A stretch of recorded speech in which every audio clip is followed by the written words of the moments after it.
하나님 아버지 감사합니다. 오늘도 하나님의 백성들이 예수 그리스도의 이름으로 주님의 날로 구별해서 이렇게 주의 전에 함께 나와 하나님께 예배드리게 하심에 감사합니다. 이 시간 하나님께서 주장하셔서 말씀이 온전히 역사하도록 인도하여 주시옵소서. 부족한 자 지켜주시고 하나님의 뜻만이 온전히 전해지도록 도와주시옵소서. 하나님 앞에 겸손함으로 함께 드린 이 귀한 예배에 은혜로 충만케 해 주시옵소서. 예수님의 이름으로 기도드립니다. 아멘. 지난 40일 동안 우리 웨체스터 중앙교회는 회개와 화해의 시간을 가졌습니다.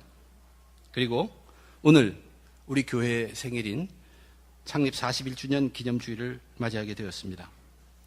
지금까지 우리 교회를 지켜주신 하나님께 감사하고 지금의 이 교회가 더욱 하나님의 뜻에 맞게 교회다운 교회로, 교회로서의 교회로 굳건히 서 있기를 바라게 됩니다. 이렇게 기쁘고 좋은 날 하나님께서는 우리 웨체스터 중앙교회에 주신 말씀은 오래전에 예수님께서 들려주셨던 한 비유의 이야기입니다. 이 비유의 이야기가 전해지던 배경이 있습니다. 그것이 지난주에 말씀드렸던 내용들입니다.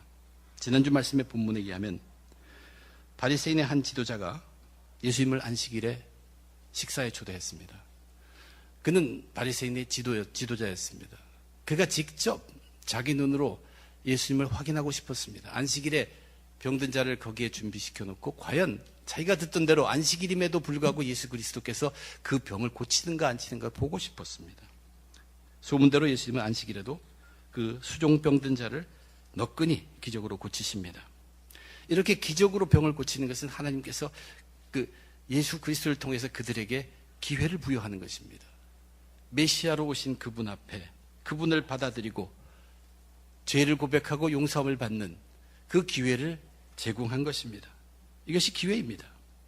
그들은 안식일을 철저히 지키는 이유가 하나님을 사랑하기 때문이지만 그 하나님이 사랑하는 하나님께서 우리들에게 명령으로 주신 이웃 사랑에 대해서는 조금도 생각하지 않고 있었습니다.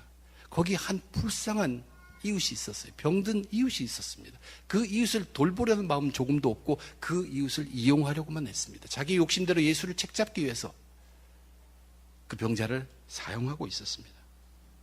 그럼에도 불구하고 거기에 모여든 모든 손님들은 서로 높은 자리에 앉겠다고 자기의 명예욕만 사랑하고 있었습니다. 게다가 예수님은 그 자리를 초청한 바리새인 그 지도자 주인에게 한 말씀을 하십니다. 내가 잔치를 베풀려면 이렇게 보이는 이런 사람들 초청하지 말고 가난한 자들, 몸이 불편한 자들, 저는 자들, 맹인들을 청하라고 하셨습니다. 그래야 그들이 되돌려 갚지 못하고 의인이 부활할 때 내가 베풀물 받을 것이다 라고 말했습니다. 끼리끼리 사랑하는 것보다 퍼뜨려주고 그것이 퍼져나가는 것, 그것을 강조하신 말씀입니다. 그때 주님께서 마지막으로 하셨던 그 말씀, 의인이 부활할 때 내가 베품을 받을 것이다. 이 좋은 말씀이죠. 이 말씀을 듣고 그대로 이어서 한 사람이 이렇게 얘기했습니다. 무릇 하나님의 나라에서 떡을 먹는 자는 복되도다. 오늘 그 다음에 이어지는 비유는 이 사람이 이 말씀을 했기 때문에, 이 말을 했기 때문에 그렇습니다. 무릇 하나님의 나라에서 떡을 먹는 자는 복되도다. 왜 이 사람은 이 말을 하게 되었을까 생각해 봅니다. 이제 그 다음에 예수님께서 들려주신 그 비유의 말씀을 근거로 해서 생각해 보면 이 사람이 이렇게 말한 것입니다. 이 사람은 좋은 것이 좋은 것이다 라고 생각하는 사람이에요. 믿음에 있어서도 좋은 게 좋다는 얘기입니다. 이런 뜻으로 말한 것이에요. 주님의 식사 자리에 가면 분위기가 그렇게 부드럽게 같이 진행되지 않습니다. 험악해집니다. 무언가 분위기 전환이 필요하다는 얘기입니다. 그런데 예수님은 분별력이 있기 때문에 명확하게 그들을 아닌 건 아니고 그런 건 그렇기 때문에 그 분위기가 험악해지는 것입니다. 근데 이 사람은 듣고 있다가 식사 자리가 분위기가 험악해지니까 뭔가 분위기를 전환해야겠다는 것이. 그래서 예를 들면 이런 식으로 얘기한 것이에요. 자자자. 우리 모두 하나님 나라에 가서 떡을 먹을 사람들이니까. 복된 사람들이잖아. 이제 그만하고 식사하자. 그런 뜻입니다. 근데 주님은 그런 뜻이 아니죠. 주님은 지금 그 식사 자리에도 기회로 알고 그들로 하여금 예수 그리스도 메시아로 온 자기를 이제 영접하고 자기 속에 있는 죄를 끄집어내고 고백하고 용서함 받는 그것을, 그래서 그들이 구원받기를 원하시는 것이 주님의 마음입니다. 그런데 이제는 분위기를 살린다고 하면서 우리 다 하나님 나라에 들어갈 사람들인데 자자 이제 그만하고 이제 식사합시다, 이런 식의 제안을 한 것이에요. 이 사람 말은 이런 얘기입니다. 우리들은 아브라함의 자손이니까 의로운 사람들로서 당연히 하나님 나라에 가서 그 식탁에 참여할 것이다. 당신이 여지껏 얘기한 대로 그 방식대로 당신도 하늘나라에 가서 빵을 먹게 될 것이다. 자, 우리 다 복됩니다. 그 이야기를 하자마자 예수님께서 이 비유의 이야기를 들려주셨다는 것이. 그리고 이 비유의 이야기의 결론이 뭡니까? 너희들 중에, 여기 모여있는 너희들 중에 한 사람도 하나님 나라에 들어갈 사람이 없다는 것이 이 비유의 결론입니다. 그 말씀하셨어요. 이 이야기 내용은 여러분도 다 아십니다. 조금 설명을 붙인다면 이 잔치는 하나님께서 하나님 나라에 들어가는 그 잔치, 구원을 준비하고 계셨습니다. 그리고 때가 되었을 때 자기 백성, 하나님 나라 백성, 그 유대인들을 구원으로 초청한 것입니다. 그런데 하나님의 백성으로 선택받았던 그 유대 민족들이 한결같이 구실을 대면서 그 초청을 거부했다는 얘기입니다. 그래서 어떻게 하십니까? 하나님은 종들을 보내서 여전히 하나님의 백성이기는 하지만 그 성 안에 있는 유대인들 중에서 불편한 사람들, 가난한 자들, 몸이 불편한 사람들, 저는 자들, 맹인들, 초청을 받았어도 오지 못할 만한 사람들, 그들은 사람들을 다 데려오라고 합니다. 그들이 잔치에 들어오고 종들은 보니까 그래도 여전히 자리가 남았습니다. 그 다음에 하나님은 자기의 계획대로 또 실천하십니다. 이제는 성 밖으로 보냅니다. 길이나 산 울타리, 그것은 성 밖입니다. 그 말은 이방인들입니다. 이방인들에 가서 그들에게 힘써 권면해서 데려오라고 합니다. 이 힘써 권면하라는 것, 강권하라는 것. 그래서 자기의 집을 채우라고 하셨습니다. 채운다는 말은 주님께서는 계획이 있다는 것이고 숫자가 있다는 얘기입니다. 그것이 채워진다는 것입니다. 그리고 이 비유의 말씀의 끝이 뭡니까? 각종 핑계를 대면서 초청을 거부한 자들에게 대한 강한 경고의 말씀으로 이 비유의 말씀을 끝내고 있습니다. 전에 청하였던 그 사람들은 하나도 내 잔치를 맛보지 못하리라. 그러면 먼저 이 비유 속에 있는 이 초청이 무엇인가를 한번 생각해 보고자 합니다. 예수님 당시에 큰 잔치를 베풀 때 어떻게 되었을까? 뭐 제가 정확하게 아는 건 아니지만 우선 예를 들면 누구누구가 결혼한다. 그것은 일종의 모든 사람들에게 초청하는 것입니다. 행사를 공개적으로 이야기함으로 그 소문을 통해서 사람들이 기회가 됐으면 그 잔치에 갈 수 있겠구나. 그리고 때가 되면은 사람들에게 한 사람 한 사람 보내서 오실 분 오시게 하는 것입니다. 그래서 오늘도 보면 16절에도 한 번, 17절에도 한 번 각각 주님께서 초청한 것처럼 기록해 놓고 있습니다. 그런데 이상하게도 이 이야기 속에서는 사람들이 다 핑계를 대면서 그 초청을 거부하는 것이에요. 왜 그 초청이 무엇이었길래 이런 거부를 한 것일까? 다시 생각해 보게 됩니다. 원래 이 초청이 무엇이었을까 생각해 보면 이 초청은 결과적으로는 백성들의 요구에 의해서 하나님께서 약속하신 잔치입니다. 하나님의 백성이라는 이스라엘 사람들, 유대인들, 그들은 어떤 사람들입니까? 하나님 중심으로 살아가면서 하나님께서 그들로 하여금 바른 삶을 살기 위해서 그들에게 말씀을 맡겼습니다. 그들은 말씀을 맡은 자들입니다. 이 말씀으로 자기의 죄를 다스리고 이 말씀으로 퍼뜨려서 하나님 나라를 넓혀야 하는 그런 사람들임에도 불구하고 그의 말로 하나님의 말씀을 그것 가지고 자기의 죄를 다스리지 못하고 오히려 하나님으로부터 멀어져 가고 그 말씀으로부터 멀어져 가서 그들은 죄 속에 빠지게 됐습니다. 죄 속에 빠지니까 그들의 삶이 어떻게 나타납니까? 핍박, 어렵습니다. 종살이를 하게 됩니다. 애굽의 종살이도 다 그런 것입니다. 그리고 나라를 빼앗기게 되죠. 자기 나라가 아닌 다른 곳에 끌려갑니다. 포로 생활을 하게 돼요. 급기야는 아무리 부러지져도 하나님께서 응답하지 않은 400년이란 영적 암흑기까지 경험하는 것이 이스라엘 백성이에요. 그러나 그런 어려움과 곤란과 험악한 상황 속에서도 하나님은 항상 그들에게 소망의 메시지를 줍니다. 내가 때가 되면 너희들 구원할 메시아를 보낼 것이다. 이것이 첫 번째 초청입니다. 이것이 모든 사람에게 공개적으로 너희들에게 이제 메시아가 임할 것이다. 구세주가 올 것이다. 선지자들의 역할이 바로 그것입니다. 구원이 있을 것이라는 것을 분명하게 전파하는 것이 선지자들입니다. 이것이 구약 성경의 내용이요. 이것이 온 세상에 전파된 초청입니다. 그래서 유대인들은 하나님의 약속이 이루어질 것, 그래서 그 메시아를 기다려왔던 것입니다. 유대인치고 메시아 기다리지 않는 사람은 없습니다. 지금도 이미 메시아가 왔는데도 그들은 여전히 잘못 메시아를 기다리고 있는 것이 유대인들입니다. 그러므로 이 초청이 무엇이냐면 먼저 우리가 알아야 될 것은 이 초청은 하나님이 일방적으로 베푼 것이 아니라 백성들이 원해서 그것 없으면 살 수 없기 때문에 그들이 원해서 간급하게 기다렸던 초청이 이제 다가온 것이라는 얘기입니다. 하나님께서 약속하여 주시기로 하셨기에 유다의 백성들은 간절히 사모하고 기다렸던 초청, 그들이 원했던 초청이라는 것입니다. 그래서 때가 되었습니다. 예수님께서 약속하신 메시아, 그들이 간절히 오기를 기다렸던 구세주가 땅에 왔습니다. 그리고 그는 완벽하게 잔치가 다 준비된 것입니다. 예수님이 이 땅에 오신 건 더 이상 필요가 없다는 얘기입니다. 오늘 이 초청한 그 초청의 성격은 뭐라고 얘기하냐면, 어떤 사람이 큰 잔치를 베풀고 많은 사람을 청하였더니 잔치할 시각에 그 청하였던 자들에게 종을 보내어 이르되 오소서 모든 것이 준비되었나이다 하며, 많은 사람을 청하였다는 그 많은 사람이 얼마만큼 많은지는 하나님만이 아는 것입니다. 하나님은 기억에 있습니다. 그러나 많다는 것은 분명합니다. 온 인류를 위한 것이었으니까 많은 사람을 초청했습니다. 그리고 모든 것이 준비되었다는 것은 부족한 것이 아무것도 없다는 것이에요. 그러므로 이것은 공짜란 얘기입니다.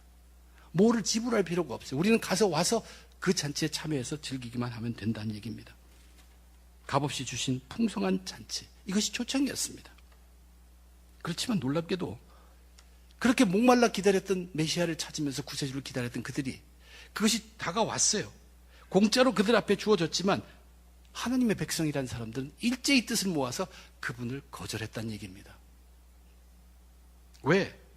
그들은 그렇게도 기다렸던 초청이 눈앞에 거저 주어졌는데 거절하게 됩니까? 이제 이 거절한 사람에 대한 이야기가 계속됩니다. 이 이야기를 보면 잔치 속에 응하기를 거절한 사람들 모두가 다 신통치 않은 변명을 핑계로 댑니다. 첫째 사람, 자기가 최근에 밭을 샀다는 것이, 밭을 샀는데 이제 밭을 좀 가서 봐야겠다, 이렇게 핑계로 삼았어요. 그러면 그 밭이 어디 있고 어떤 밭인지 보지도 않고 샀다는 뜻입니다. 이것이 굉장히 뭐 그런 경우도 있겠지만 사실 이것은 거짓된 마음이 있는 것을 우리로 알게 합니다. 그 다음 사람도 마찬가지예요. 자기가 소를 샀는데 5겨리를 샀다는 것은 10마리를 샀다는 얘기예요. 근데 그 힘이 어떤지 건강한지 가서 테스트 해보겠다는 얘기예요. 소를 사면서 건강하지 힘든지 어떤 소인지 알지도 못하고 산 사람이 어디 있습니까? 그러나 그것을 핑계로 댑니다.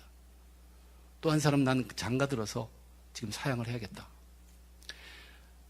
장가 들어서 부인과 함께 있는 것이 잔치에 가는 것보다 더 좋다는 얘기입니다. 그렇지만 그 당시에 RSVP, 꼭 오는 수를 맞추는 그런 것이 아니에요. 잔치에 가면 됩니다. 부인과 같이 함께 가면 더 즐거운 사람과 가서 즐겁게 즐기면 되는 겁니다. 여기는 분명히 문제가 있습니다. 처음은 재산의 문제예요, 비즈니스, 사업의 문제예요, 그 다음에 가정의 문제지만, 이런 것을 이유를 들면서 모두가 다 같이 안 간다는 얘기예요. 모두가 다 같이 그 초청을 거부하고 있다는 것이에요. 거짓말을 해가면서까지. 이들이 어떤 생각을 갖고 있습니까?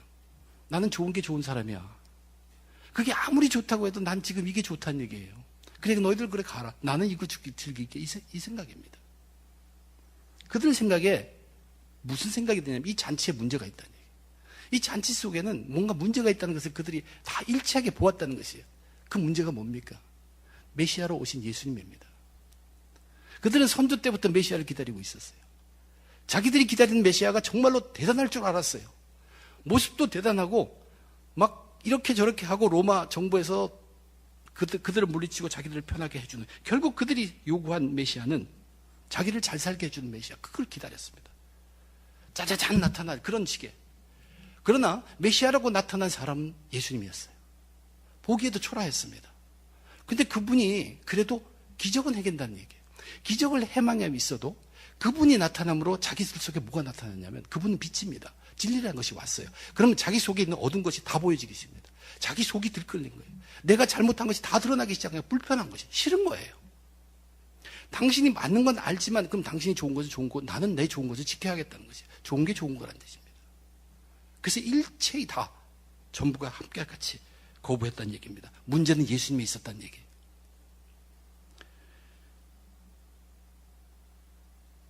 그래, 네가 메시아라고 아무리 주장해도 나는 네가 싫다.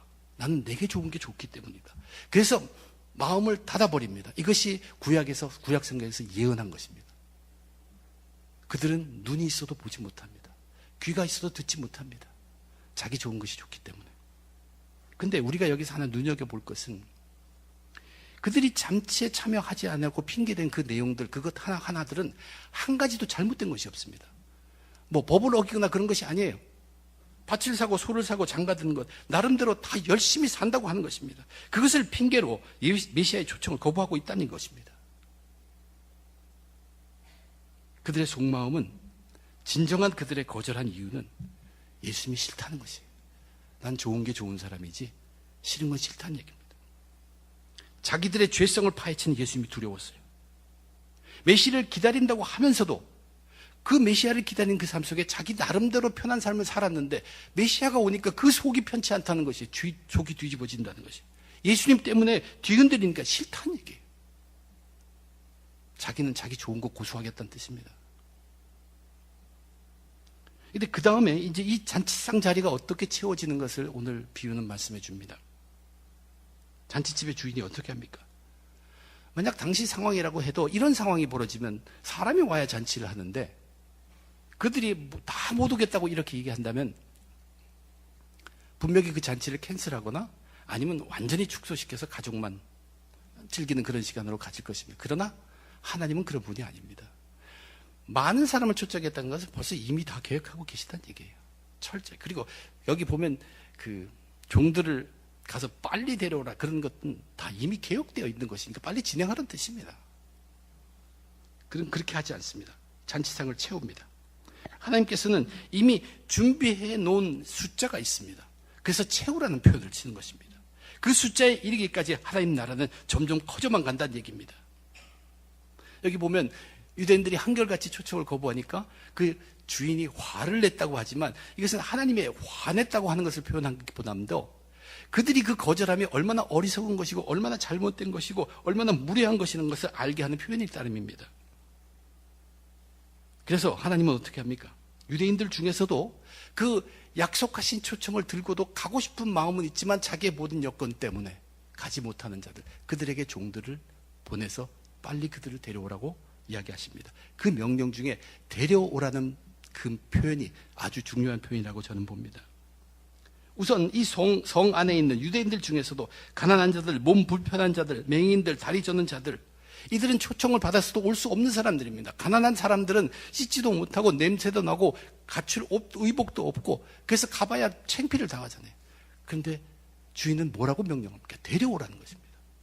종 너희들 가서 그들을 씻겨주고 그들에게 옷을 입혀서 모시고 오라는 얘기예요. 다리 저는 자, 몸이 불편한 자, 올 수 없으면 너희들이 가서 업고 오라는 얘기입니다. 앞을 못 보는 자, 너희들이 가서 직접 손잡고 안내해서 같이 들어오는, 그게 데려오라의 명령입니다. 그런데 그 사람들은 이 초청에 거절할 이유가 아무것도 없습니다. 왜냐하면 그들은 배고픈 자들이고 그들은 목마른 자이기 때문에. 갈급한 자들이에요. 단지 자기의 여건 때문에 갈지 못해서 잔치에 참석을 못했지, 가는 여건만 되면 그것을 노할 이유가 없는 사람들입니다. 그런 사람들로 먼저 자리를 채웠습니다. 그리고 종들은 아직도 자리가 많이 남았다. 이것이 하나님 나라의 특징입니다. 아직도 자리가 많다는 것이에요. 그들은 걱정해서 그 얘기 했을지 모르지만 주님은, 하나님은 그 얘기를 듣는 순간에 자, 이제 다음 선교로 가야 될 단계다. 성 밖으로 나가라. 길과 산 울타리로 가는, 성 밖으로 가라는 얘기입니다. 성 밖이라는 것은 유대인 밖으로 나가는 것입니다. 이방인들입니다. 그들에게 힘써 권면해서, 즉 강권해서 그들을 데려오라고 얘기합니다. 힘써 권면해서, 즉 강권해서란 말은 강제로가 아니라 강하게 권면해서, 그래서 그 수락하는 것은 그 초청받는 사람에게 달려 있습니다. 그들도 죄인 취급받는 사람들로서 이러한 잔치에 인바이트 받는 것을 거절할 이유가 없습니다. 단지 배부른 사람들, 나는 그래도 여기서 떵떵거려, 이것이 좋은 사람들, 그들은 그 초청을 거부할 수 있습니다. 하나 알아야 될 것은 이 집주인은, 하나님은 할 수 없어서 이방인들을 자리에 채운 것이 아니란 사실입니다. 종들은 그렇게 여길지 몰라도 이 집주인은 그분의 계획 속에 있어 빨리 진행하고 있는 것입니다. 이미 다 아시기 때문에, 이것이 이렇게 될 줄 아셨기 때문에. 그래서 이 강권에 의해서 하나님 나라에 초청받고 그 부르심에 의해서 우리가 예스하고 들어온 사람들이 저와 여러분, 우리들입니다. 그러므로 우리들도 하나님으로부터 컬링, 부르심을 받고 선택받아서 들어온 당당한 사람들이에요. 그러나 이것은 하나님의 전적인 선택이기 때문에 우리는 자랑할 것은 없습니다. 지금도 하나님은 그 자리를 채우고 계십니다. 이제 그 숫자가 다 채워지시면 예수님이 다시 오신다고 약속하셨습니다. 그것도 또 하나의 초청이기도 합니다. 주여 어서 오소서. 그러면 이제 저와 여러분, 우리들 지금 믿음의 삶을 살고 있는 우리 그리스도인들로 살고 있는 저와 여러분, 우리들에게 다가온 초청이 무엇인가? 우리들 앞에 다가온 초청이 무엇입니까? 우리도 이 세상에 살아면서 힘들다, 어렵다, 도와주십시오 하는 간절한 마음이 있습니다. 그런데 그렇게 염원하고 있는 우리들에게 다가온 초청이 무엇입니까? 그것은 예수 그리스도의 십자가입니다. 예수 그리스도의 십자가. 이것은 온 인류를 위한 십자가라고 했습니다. 하나님께서 많은 사람을 위해서 준비한 것이 바로 이 온 인류의 십자가입니다. 또한 그 준비는, 그것은 이제 모든 것이 갖추어서 준비되었습니다. 예수 그리스도의 십자가는 완전히 공짜입니다. 공짜예요. 값없이 우리에게 거저 주는 것입니다. 우리는 단지 그것을 받아들이고 참여하기만 하면 된다는 것입니다. 모든 것이 다 준비되었습니다. 단지 우리가 그 초청을 수락하되 개인적으로 한 사람 한 사람 예수 십자가를 받아들이면 됩니다. 그러나 오늘날에도 많은 사람들이 그리스도인이라고 하면서도 이 예수님의 십자가를 받아들이지 않고 있습니다. 똑같은 이유입니다. 유대인들이 예수님을 거절한 것과 똑같습니다. 그들은 메시아를 기다리고 있었죠. 근데 찾아오신 분은 예수님이었어요. 이 메시아와 예수님, 자기가 생각한 메시아는 너무나 거리가 있다는 얘기예요. 우리가 원하는 것이 무엇입니까? 우리가 원하는 것은 내 재산의 문제가 해결되기를 원하고 내 사업의 문제가, 내 가정의 문제가 해결되기를 원하는데 우리에게 온 것은 그 초라한 십자가입니다. 그래서 힘들고 어려운 자에게 십자가를 붙들라고 하면 이것이 과연 될까 하는 생각이 들어가 있어요. 사실은 모든 문제의 해결은 그 십자가에 있습니다. 왜냐하면 우리의 돈의 문제, 우리의 사업의 문제, 우리의 가정의 문제, 그 첫 근원은 어디서 출발됐냐면 우리가 죄성을 가진 죄인이기 때문에 출발된 것입니다. 우리가 십자가를 붙들게 되면 이 죄성에 대한 문제를 해결을 받아서 궁극적으로 우리는 그 문제에 있어서 해결을 받습니다. 그래서 이것이 솔루션이 맞습니다. 이것이 해결책이 맞다는 얘기예요. 그러나 그리스도인이라고 하면서도 내가 해결돼야 할 내 삶의 문제 내가 열심히 합니다. 재산을 불리는 게 잘못된 것이 아니에요. 그리고 사업을 열심히 해서 불리는 건 잘못된 거 아닙니다. 가정을 아름답게 꾸는 게 잘못되지 않아요. 그러나 주의할 것은 그것이 핑계가 되어서 진리와 대항하고 있다는 얘기입니다.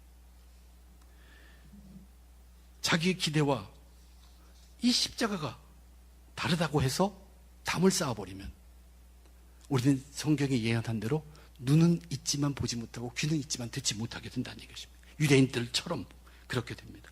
그 대신 우리의 눈과 귀가 어디에 향해서 열려집니까? 계속 돈에 의해서, 계속 사업, 번창하는 것, 그리고 가정의 복락만 위해서 우리의 눈은 그쪽으로 갈 뻔해요. 그러나 거기에는 솔루션이 없습니다. 거기에는 해결책이 없습니다. 좋은 게 좋은 것이 아닙니다. 진리에 매달리는 것이 좋은 것입니다. 토지, 땅을 사서 좋았죠. 재산을 얻어서 좋았어요. 소를 많이 샀기 때문에 이제 농사를 너끈히 지으니까 비즈니스를 충분히 할 수 있으니까 좋았습니다. 장가를 가니까 얼마나 좋습니까? 가정을 꾸리고 너무나 좋습니다. 이들은 법을 어기는 것도 아니에요. 그러나 그들이 그렇게 좋다고 하는 그것들이 바로 자기의 영혼을 멸망하게 하는, 마지막에 완전히 멸망시키는 불행의 요소로 사용됐다는 것을 이 비유가 우리들에게 들려주고 있습니다. 우리 그리스도인들, 우리가 경험하면서 살고 있지만 정당하게 보이는 수많은 핑계거리는 언제든지 있습니다. 자기가 마음에 안 들어, 이거 마음에 안 들어, 그러면 얼마든지 그럴싸한 핑계를 대고 거부할 수 있습니다. 그러나 진리에 대해서는 그런 것으로 귀를 막아버리면 멸망의 길로 가게 됩니다. 진리에 대해서는 혹 그것이 나를 싫게 할지라도 살펴보고 믿어보고 관찰해보고 손을 놓아서는 안 됩니다. 담을 쌓아서는 안 됩니다. 우리가 핑계는 댈 수 있어요. 아무도 모르고 저 사람 당연해, 그렇지, 다 이해해.